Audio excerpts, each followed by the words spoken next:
सलाम नमस्ते सत श्री अकाल, मैं हूं रजा और आप देख रहे हैं रजा कराची। ईरान ने इतिहास में पहली बार किसी देश को डायरेक्ट धमकी दी है। अब आप सोचेंगे इसमें नया क्या है। डायरेक्ट धमकी मतलब यूएई के क्राउन प्रिंस को डायरेक्ट कॉल करके ईरान के वरिष्ठ अधिकारी ने सीधा धमकी दी है कि अगर अमेरिका ने ईरान पर हमला किया या कोई भी उल्टी सीधी कार्यवाही करी तो हम सबसे पहले हमला यूएई पे करेंगे। और आप लोगों को पता ही है कि अरब देशों में सिर्फ पैसे का दम है, लड़ने का दम नहीं है। तो फुसफुसा गया यूएई का क्राउन प्रिंस, हवा संट हो गई और पूरे यूएई में मच गया हड़कंप। जी हां दोस्तों, क्योंकि सभी वहां की आम जनता जानती है और खुद वो वहां की सरकार के खिलाफ है जब से इजराइल के साथ उसने समझौता किया है और अपने हवाई रास्तों को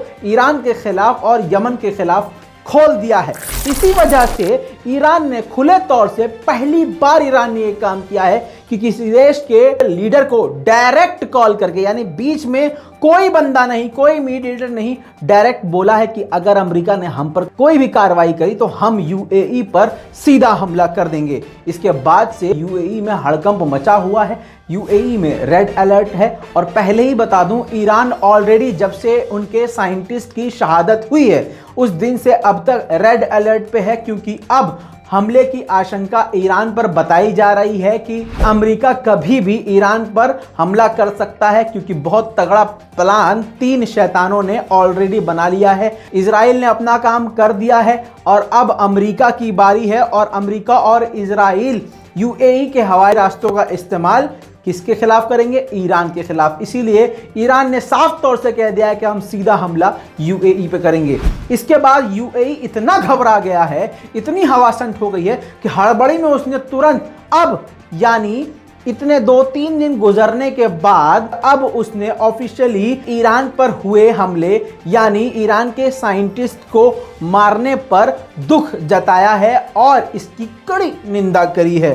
दोस्तों, अगर आपको यह लग रहा है कि ये मैं अपने मन से कह रहा हूं तो मैं बता दूं, यह खबर मिडिल ईस्ट आई ने प्रकाशित करी है और पूरी जानकारी के साथ, पूरी डिटेल के साथ ये पब्लिश की है। मैं बता दूं, इस जानकारी में और सूत्रों के मुताबिक पक्की खबर यह है कि ईरान बहुत ही तेजी से तैयारी कर रहा है जंग की। हर मोर्चों पर वो पूरी तरह से रेड अलर्ट मोड पे आ चुका है। साथ में आपको यहां पर बता दूं, यूएई के उच्च अधिकारी ने खुद इस बात की पुष्टि करी है कि ईरान ने सीधा क्राउन प्रिंस को धमकी दी है। यूएई के अधिकारी ने बताया कि ईरान ने सीधा क्राउन प्रिंस मोहम्मद बिन जायद को सीधा फोन पर धमकी दी है और काफी लंबी वार्ता भी दोनों के बीच में हुई है। मिडिल ईस्ट आई के द्वारा यह जानकारी मिली है कि ईरान ने क्राउन प्रिंस से बात करते हुए यह भी कहा कि हम अपने साइंटिस्ट फखरीजादे के मौत का जिम्मेदार तुम्हें भी समझते हैं। इस धमकी के बाद कुछ ही घंटों बाद यूएई के क्राउन प्रिंस इतना घबरा जाते हैं कि कुछ ही घंटों बाद उन्होंने विदेश मंत्रालय के द्वारा ऑफिशियली ये अनाउंस किया है कि ये जो ईरान पर हमला हुआ है, इस हमले की वजह से पूरे इलाके में तनाव बढ़ गया है और हम इस हमले की निंदा करते हैं। दूसरी तरफ इजराइल ने यूएई में अपने जितने भी लोग हैं और जितने भी उनके दफ्तर या ऑफिसेस हैं या कुछ मॉल्स हैं, उन पर पूरी तरह से हाई अलर्ट जारी कर दिया है, क्योंकि बताया जा रहा है कि अब इजराइलियों की कहीं भी खैर नहीं। दोस्तों, इस पूरी रिपोर्ट के बारे में आपका क्या कहना है नीचे कमेंट में लिखना मत भूलिएगा। लाल बटन दबा के चैनल को सब्सक्राइब जरूर कीजिएगा ताकि आपको ऐसे ही बड़ी बड़ी अपडेट कम से कम वक्त में मिलती रहे। जय हिंद।